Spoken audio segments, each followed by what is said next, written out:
long lockdowns. But I suppose the upside of that is that even now the world is looking at us going, what are you doing? We've been very lucky, really very lucky. We've had, we've escaped really the majority of the pain that most of the world seems to have gone through. But unfortunately, it means that we haven't been able to travel. So we're just kind of, chomping at the bit, not only for visitors to come and, visit Australia, but, of course, to go the other direction. Me to come and eat some decent food in Mumbai, for example, would be nice. Yeah, we're waiting too. Super. I'm going to just turn back time a little for you. Gary, you, Matt and George, you gave us 11 glorious seasons of Masterchef Australia. Sure.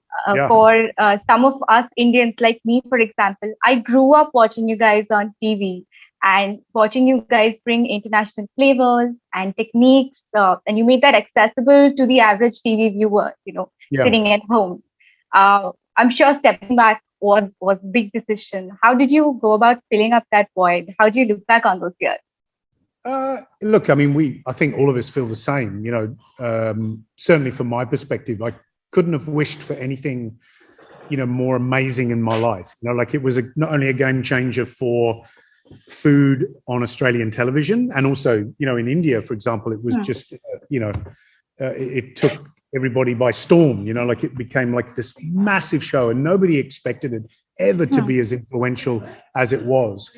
But I think, we did it for 11 years, and in total, I think 16 series, which included, maybe you didn't get all of them, but we did a Celebrity Masterchef, we did 2 Junior Masterchefs, we did an All-Stars, so we really, for me, it was kind of the longest job I've ever had. It was nearly 12 years.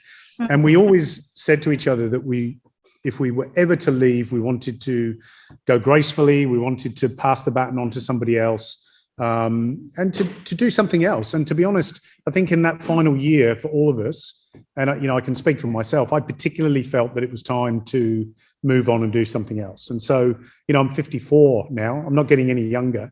And so there's still a few things that I haven't done. I've been a restaurateur for, I was in restaurants for 18 years, a chef for 35. I've been in TV a long time. MasterChef really has been, the biggest part of that. But food and travel for me is, that's what I love. That's what gets me up every day. So 2020 and our COVID experience worldwide has been quite a shock. So leaving MasterChef wasn't a shock, but 2020 was a shock. So but I've got a regular podcast series here in Australia. I've written a book which is coming out on the 19th of October here, which is it's a big book. It's over 300 recipes. I've been doing lots of events, via Zoom, a bit of consultancy. So there's lots of things that's going on, and we've been pitching new food ideas to networks here in Australia and overseas. So what we're hoping is that once that starts to ease and that the opportunities open themselves back up, that you'll see us back in a different guise and on a different project. Can't wait. Yeah, so exciting times, Yeah. I know that the book is something that you've been working on, like you said. It sounds like a very interesting subject, good food every day, as opposed to, good food once in a while or something. You want to tell me a little bit about it? Really what they are is, my kind of go-to collection of family recipes. I wrote a book called Favorites, 3 or 4 years ago, which I was very proud of. And there was a lot of restauranty dishes in there and, things that, yes, I cook at home. But these dishes are things that I put in front of my family all the time. And they're dishes that I've collected from my travels, whether, it's to Laos or to Vietnam or my many trips to India. Like I've got a section on stews and curries, and I'm sure there'll be Indians that buy the book and go, Gary, you're missing something in the recipe. But, for example, I've got a fish moile recipe in there from a guy called Alex Saji, who was the chef down at in Kochi at the Marriott. And he's sent me a number of recipes over the years, or things that I've, collected from, Thomas Zacharias, or, you name it, just or a housewife, when we were doing Masters of Taste, we were lucky enough to, cook with 12 different families, representing kind of 12 different regions of India. And so, it's the kind of food that excites me now, yes, I still love the idea of dressing up beautiful, pretty plates of food with 20 different things on, but at the same time, sitting down to a bowl of, I don't know, char kway teow, which is a Malaysian dish, is probably more satisfying, to be honest. Right. So yeah, that's books full of them. Wonderful. I was also hearing on your Instagram live that it also contains some of your family favorites. Yeah, absolutely. Yeah, look, for example, I've got my daughter's favorite egg and lemon soup in there. I've got my, various recipes from my mum, to be honest, because, my mum wasn't an amazing cook, but she's a good cook at staples, like she does some things really, really well. So yeah, lots of family favorites, and some, I've got a whole section on sourdough, on how to, cultivate a starter, how to make basic bread. I've got a great chocolate cake recipe, things that, I burrowed into, and I remember I made like 6 or 7 different recipes and adjusted them for the chocolate cake, and finally got one that I loved and went, that's it, So when the family are tucking into it, it's like the pavlova. 2 people are eating it at the moment. Is it good? Yeah, it's good. So you know what I mean? It's there's a great sense of joy in putting together recipes that you can cook every day and that are, ultimately satisfying and delicious. Right. Super excited for that. Is that coming to India anytime soon? Yep. Can't tell you the date, but one of the sort of prerequisites with the publisher is that it had to go to, to some of the key markets that we still have a big following in. India is one of them, South Africa, Denmark, Portugal, strangely. So yeah, I'm keeping my fingers crossed, and as soon as we know who will be distributing it, we'll let everybody know. Super. Sounds very exciting. The past year, has changed the way we look at different things, including food. The food industry underwent a massive change. Yeah. What, according to you, are some of the key trends that are here to stay? Also, is there any exciting thing that you've been noting and you can't wait to try once things ease up? Yeah. Wow. Look, I think, certainly from an Australian experience, one of the biggest changes, the restaurant industry has been, decimated essentially. It's been impossible for restaurateurs and cafes to operate, with any kind of normality, during lockdown. And some states have been very lucky, like Western Australia, South Australia, Northern Territories have been almost unaffected completely. But some of the bigger states, particularly Victoria and New South Wales, where Sydney and Melbourne is, that's where the biggest impacts come from. And certainly in my early podcasting when COVID started, one of the questions was, how the hell are you going to adapt? How the hell are you going to survive? How do you bring a restaurant experience, into people's homes? But people have done that. It's actually been really exciting. There's a company that started, just one of many, for example, called Providor here in Melbourne. One of our top restaurateurs now has 30 or 40 top restaurants that he collects and delivers food from. So essentially turned himself into a logistics company rather than a restaurant business. Wow. But you can order from one of 40 top restaurants in Melbourne, and you get to your door, some assembled, some not assembled, but essentially the same restaurant experience, down to, who would have thought a QR code that you can scan to download the music from the restaurant. Obviously the same things happened in India, but you light a candle, open a bottle of wine, scan the QR code, put the menu on the table. I never thought in a million years it would be something that people would gravitate to, and more importantly, stick with. And I think so when we obviously are allowed to go back out to restaurants, we all want a social experience. We all want to go out. We all want to sit and drink a coffee and chat, and that's it. But I think that dine in and dine at home is here to stay. And those clever kind of technology innovations that have made it possible, whether it's from a logistics perspective or from a customer perspective, when they get it, how you get it, how you put it together, how you sit down and eat it. I think that's here to stay. And that's I think that's given, I suppose, a new lease of life to an industry that was bound by operating in the same way for 100 years. And obviously there's Uber and food delivery, like Food Panda, etc. There's lots of food delivery services, but not in the same way as, kind of a restaurant experience, outside of that plastic bag, that a food delivery service offers you. So yeah, I really hope that stays with us. And I spoke to a young restaurateur called Charlie Carrington, who's got a restaurant called Atlas. He now does online masterclasses. He cooks, He boxes up everything that he's cooking with. It goes out so people can join the masterclass if they want. And he's now doing thousands of meals a week. And he was one of the guys I had on the podcast that I thought, you know what, a young man, what's the industry going to look like in 20 years? And he just said, you know what, we're all bending our brains to try and think outside of the four walls of a traditional restaurant. And that's never happened before. So I don't know what's going to happen, but hopefully a combination of all those wonderful things. Right. Anything interesting that you've been eyeing and that you can't wait to try once the lockdown across the world eases, things get better? There's got to be 20 restaurants on the list, at least. We've read seriously in Victoria. We are so hungry, literally, to get out. And more than anything, just, there's lots of innovation going on in the background where chefs, for example, the restaurants have been closed. They may be doing a small delivery service, but outside of that, they're recipe testing, they're trialing new dishes, they're experimenting, and you can see that pop up on Instagram. So actually being able to experience that in reality and a transition possibly of a restaurant from one thing into another, that's what I'm exciting. There's nothing specific, but yeah, there's probably 20 restaurants that I go, yeah, I got to go there, got to go there.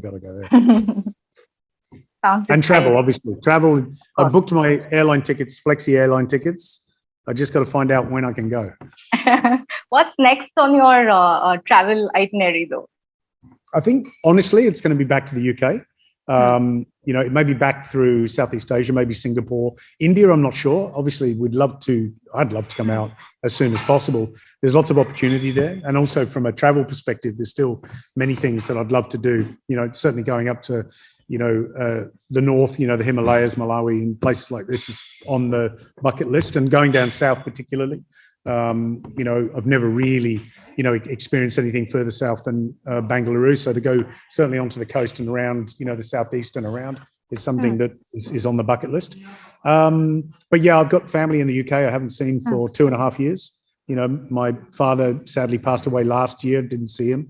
So yeah, I want to go back. That's the priority. And I think that's the same with most of us that are in a similar situation. We're kind of hoping for some kind of normality. Absolutely. Gary, you've always said, openly expressed your love for Indian food. It was evident with Masters of Taste. But what I'd like to know is, in Australia, has the openness to Indian food evolved over time? Indian food in Australia? Yeah. Yeah, I think there's some momentum now. I think 5 years ago, there was not a lot of momentum, but it's happening. And I think, obviously there's little cultural hubs where traditional Indian food is always going to be good, where just through immigration, where the, Indians have moved into. So for example, Dandenong or Tarneet here in Melbourne, you can get great biryani, you can get great dosa. There's places where you can go that you can get some good classics, right? And you'll sit in a little canteen and you eat it. I think the biggest problem, Indian food and, Vietnamese food and, Thai food, a lot of food that's considered takeaway food because the breadth of what we've seen has been very small, has struggled adding value. And what I mean by that, it's a bit like street food in India. You look at someone who has been selling, panipuri for 40 years, and sometimes it's intergenerational. The children take over and they continue selling, and yet it's still incredibly cheap. And you worry that if you don't add value to that, if you don't truly appreciate the skill and the value in that chole bhatura or the panipuri or the sev puri or whatever it is, that if you don't pay more for it, that eventually at some point new generations won't take it over and they'll just leave and do something else. It's much the same here. It's about getting people to go, hey, if you want to order Indian food and you want it to be modern, you want it to be different, and you want it to be exciting, then you've got to pay for it. So that's just really happening, I suppose, in the last few years. Like there's a really good restaurant here in Melbourne called Ish, and I've used them a couple of times now. They're in Gertrude Street on the other side of Melbourne. And yeah, they take a traditional dish, they just give it a little twist, not too much, not to upset anybody, but just enough to make it really special, I don't know if that answers the question, but it's our Australian experience of Indian food tends to be either that cultural hub where everything's, fairly cheap and cheerful and it's more of a canteen and a cafe, and only a handful of really good upper end restaurants, but it's starting to move. Right. Anything that you would particularly like to see from India, or from you've fairly traveled around here and eaten a lot? I think really in Australia. Yeah, I think getting the concept of diversity, getting the concept of, the diversity, from one end of the country or from state to state. I think people have this idea, and honestly, it's perpetuated sometimes, when you go to India, they go, oh, you must go and eat butter chicken here, murg makhni here, or, and you're eating the same thing if you don't make the effort to step out. I think people think that that's what you want to eat. But then, of course, once you step out of that and you eat something different, we were talking earlier, I think I said on the podcast, the live, about Nahari. We went to Chandichuk, went to Karim's, he showed me how to make Nahari. I watched the guys, making the bread, and you just go, oh my God, this is just this one thing is like amazing. And then you have that totally different experience. Like I remember going to Calcutta and eating on Masters of Taste, and we went to, I'm trying to remember the family's name. She's a dancer. Oh, the name slipped my mind completely. But eating, Bapa Ilish, for example. And you go, no one in Australia outside of a Calcutta community would have eaten Bapa Ilish. Do you know what I mean? It's delicious, like delicious. And it's really easy to make, actually. So they're the kind of things that, if some restaurants here are doing now where, I went and had a scallop moile, and it was just little scallop shells, Australian hand-dyed scallops, with a beautiful moile sauce on. And I just, boom, and you just go. And the people that were eating with me going, what's this? I go, it's moile. I said, if you eat it, traditionally it's probably a bit more rustic and more fish in, and the fish might have the bones in, but this was in a kind of restaurant context, and it was delicious, sophisticated and delicious. Does that answer the question or not? Yeah. So then the list of dishes, where do you want to start, right? There's thousands of them. Thousands. Absolutely. Yeah. Speaking of Indian food. Sorry? Yeah. Speaking of Indian food, I know this is a tough one, but which is your favorite food destination in India? Also, any memorable food adventures here? There's too many. I mean, there's too many. I mean, I think, I really enjoyed the street food in Jodhpur. I was lucky enough to make kachori, on the street, with a couple of vendors, It was a really nice experience, and getting to see, the kind of diversity of that city night and day, all the sweets and spices and, even I'm trying to name of there's a famous seller in Jodhpur that sells it's white butter that they serve on a leaf. I'm not sure what you call that. Do you know what it's called? Nitya, do you know what the name of it? It's in Jodhpur they sell like a white churned butter. It's fresh, and they just put it on a leaf, and you just eat it. Even she's like, is it malai? Yeah, it's type of malai. It's malai. It's butter, right? But they did a saffron version and a fresh churn version. And this place is famous. So everybody just goes. It's like a little doorway. They get the milk from the local area. It's churned. They put it on the leaves. You just stand there and eat butter. And in my mind, I love butter, right? But if I gave that to my wife, she'd be like, what are you doing? You're like, it's just butter. But an experience like that is quite unique. So even though there might not be particular dishes, I think that those experiences are really, they're quite important for me, because you get a sense then of what makes that city tick. They're workers queuing up for butter. They're working hard. They need the calories. They're used to the flavor is familiar and energizing. It's like a coffee. You know what I mean? So that they're really nice experiences. But then that takes nothing away from, I don't know, walking into a famous, Hyderabadi biryani restaurant and, seeing biryani being cooked for 3,000 people. That's incredible. So, yeah. And then biryani, I ate a white biryani, what is it? A Pachi and a Kachi biryani and, and an Andhra biryani, It's not bad. I'm a little disappointed you didn't say Mumbai. Oh, no. The reason I don't say Mumbai is because it's like talking about London when you go to England. There's lots of things. My first visits were all Mumbai, Delhi. So then getting out of Mumbai, and Mumbai, if you ask me, and I've got to be careful because everybody in every part of India will be upset. But if you ask me, what city do you prefer? I love Mumbai because it's like New York, but it's like New York on steroids, It's everything, in a good way, everything that's good about humanity and also at the other end of the scale, what makes life difficult, and some incredible restaurants. I describe it, it's one of those cities that really has an obvious beating heart. The causeway, the sea, is it the Gate of India at the end? It's the Terminus building. If I'm telling someone where to go from Australia, you go to Mumbai first. You get a sense of what that city gives you. Even if you're standing in Worli or in Sassoon Docks, you go down early in the morning, and watch the fish market. It's just incredible, right? So that gives you a sense, I think, of the chaos. And that's what I did with my family, but then take them to Delhi or take them to Calcutta or, Hyderabad. And we went to Jodhpur. We stayed outside of Jaipur, actually. We drove from Delhi to Jaipur and Jodhpur. And we stayed in a beautiful fort. We stayed in a luxury resort. So from 1 minute, my family's gone from this seething chaos, and just being overloaded, and then next minute being in the hills, with like a little stream and birds, and you know what I mean, to give you that kind of juxtaposition of the experience. So look, Mumbai's on the list. Come on, it's, I love, some of my favorite restaurants were, Bombay Canteen. I've been talking about it earlier. I was trying to remember. There was Swati Snacks, and which we've been to. There's a famous Thali restaurant that I always forget the name of. There's Sohan, which is a Gujarati restaurant, which we loved. Right. Obviously, all the street food, and even I took a young chef into Dhobi Ghat just because he said, I want an Indian experience. I said, okay, I'll give an Indian experience. And we started on the periphery, and I said, when you want to stop, we'll stop. You know what I mean? And we got into a certain point, I think, when he started to see, a few animals on the street, being, prepared for the butcher. He said, okay, let's go. And I said, but that's what it is. That's the experience, right?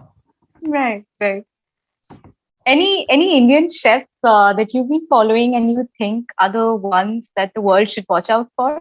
Yeah, I think, Manish Malhotra just got, again, voted in the top 50 restaurants in the world. I can't remember what number. I think maybe in the top 20, I think it's because he's number one in Asia. So again, top restaurants in the world, and Mask again in the top 50. So, that's great to see, and I think they're our kind of pin-up guys, along with Gagan Anand, and, they're our pin-up, guys for Indian food. But again, I've got an enormous amount of respect for Thomas Zacharias, young chef, attached to Bombay Canteen for many years. And for me, he really kind of, I like young chefs that are, thinking a little bit differently and taking things in a slightly different direction, and not crazy. I mean, you go to Indian Accent to be surprised, and, it's, what's the word? It's playful and it's expensive and all the rest of it.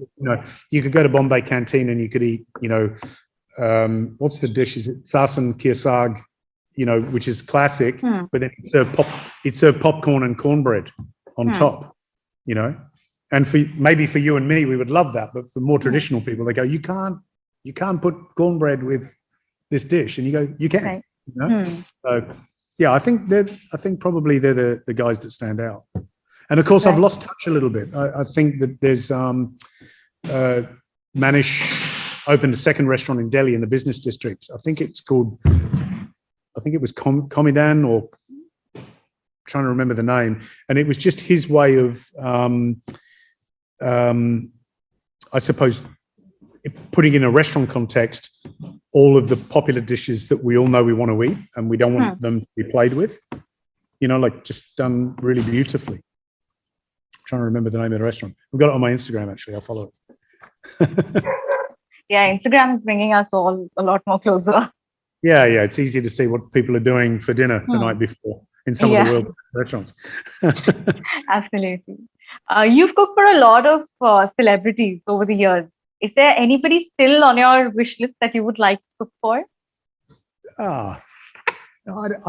You know what? It sounds funny. I don't know. Being a chef, I've worked in my chef's life. I've worked very hard in my life. We all do. It doesn't matter how famous anybody is. Even the names that we've mentioned. It's a hard industry. We worked hard to get where we want, and every customer is, and it sounds a bit cliche, but every customer is as important, if not more important, than the biggest celebrities that you could think of. I mean, to give you an example, when I owned Phoenix, which I had for 15, 16 years, there used to be an older gentleman used to come in. His name was John, and he used to come in every single day for a cup of coffee and a muffin every day. And then on all the special events, like Valentine's Day or Christmas Day or Father's Day, because he was on his own, he used to come into the restaurant and he'd sit and he'd have his meal. And often we'd find him someone to sit with, because he was on his own. And I look at a customer like that and go, he's far more important than the biggest celebrity you can think of. And obviously, if it's a big celebrity, I'm going to give them all the love. But I look at John and go, he's just as important. And in fact, he probably spent more money over 15 years on a cup of coffee and a muffin every day and Christmas dinner than any celebrity that ever came to my restaurants. Right. Wow. That's different.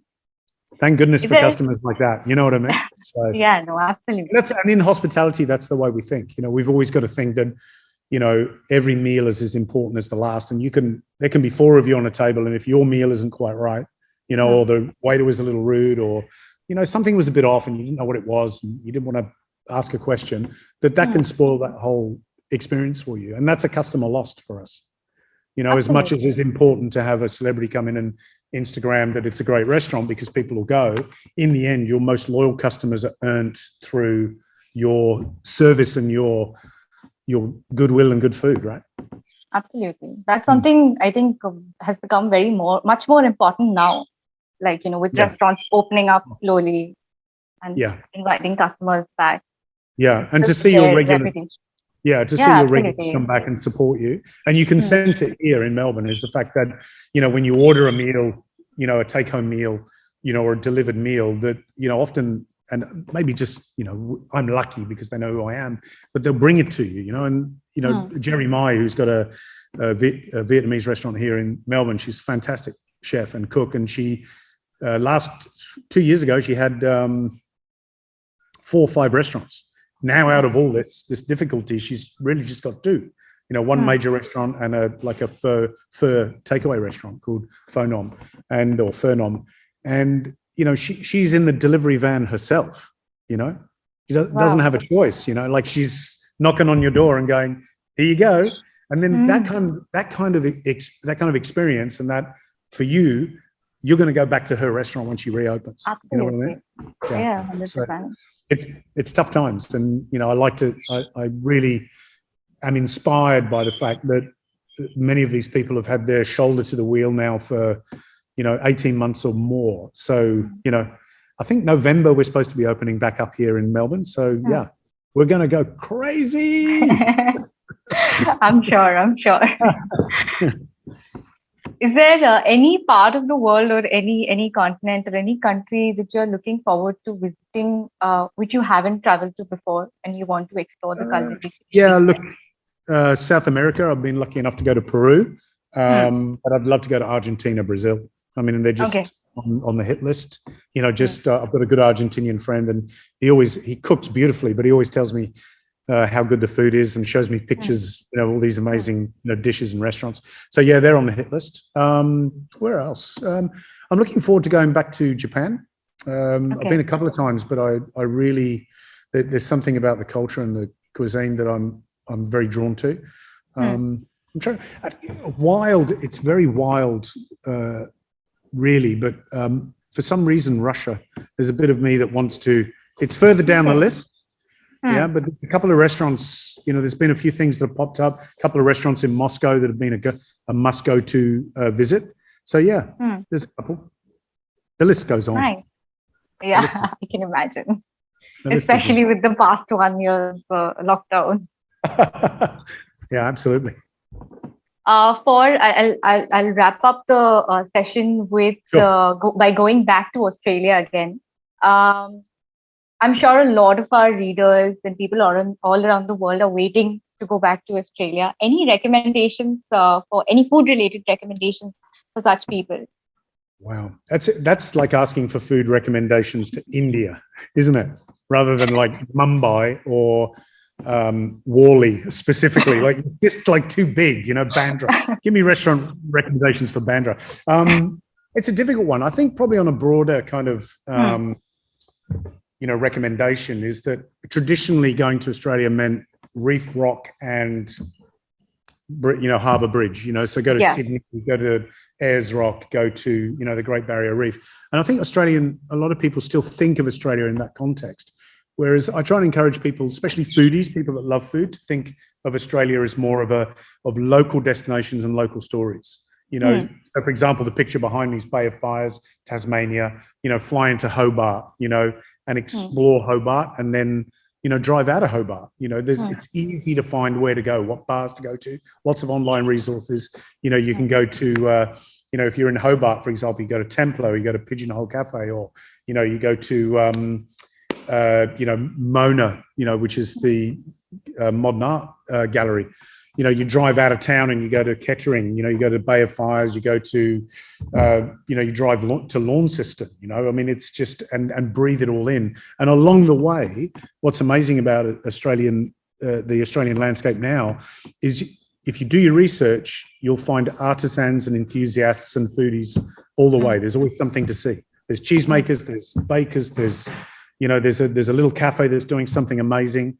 I was driving down to Port Arthur, which is in Tasmania, a couple of years ago, and you go past a little place called the Blowhole, and there was a food van, and there was a queue at the food van. I'm thinking, oh, that's interesting. But I went and saw the attraction, which is the Blowhole, and I came out and this queue's still there. So I thought, I'm going to go and join the queue. And they were doing lobster rolls, and actually along the east coast of Tasmania, you get some of the best crayfish on the planet. So local crayfish cooked, served like an American, sweet bun, so proper lobster roll. It was delicious. And for a foodie, such a surprise to kind of fall into a little, to find a little surprise like that. So yeah, it's not something, if you want specifics, it's going to be a long conversation. Yeah. For me, the recommendation is, maybe avoid the reef, the rock, and the Harbour Bridge, and go to South Australia and explore the Fleurieu Peninsula, or come to Victoria and explore, the high country, Millewa and the surrounding areas. Go what do they call it? The road less travelled, and the food enthusiast. There's lots to find. Breweries, distilleries, you name it. There's lots of fun to be had. Super. Sounds exciting. Hopefully that answers the question. No, it does. Thank you so much, Chef, for your time. It was wonderful talking to you. Subscribe to Midday India. Get direct notifications on all our videos by clicking on the bell icon.